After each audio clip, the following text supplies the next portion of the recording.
This is the summary created from the video. Lecture 23 Exception Handling I.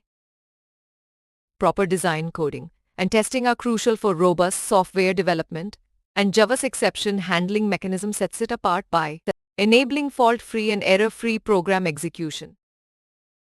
Runtime errors are more critical than compile-time errors, as they occur when properly compiled code gives incorrect output or terminates abruptly, potentially leading to issues like data loss.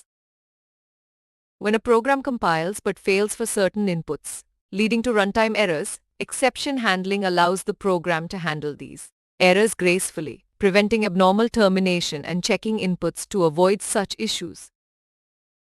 Just runtime error management is complemented by memory management and synchronization mechanisms with 5 keywords: try, catch, throw, throws, and finally enabling 6 ways to handle exceptions. A simple try-catch block encloses the code that may cause an exception in the try block, while the catch block specifies actions when an exception occurs, making explicit try-catch blocks necessary for runtime exception handling. The try-catch mechanism reports errors to users and continues execution if possible, enhancing program robustness by ensuring it runs correctly for all inputs, even invalid ones.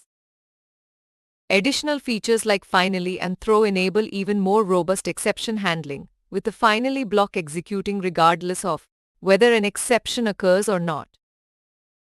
Java's structured error organization through its exception hierarchy, combined with features like try-catch blocks and input checking, enables robust programming by gracefully managing errors and preventing abnormal program termination. Please stay tuned for more summary videos.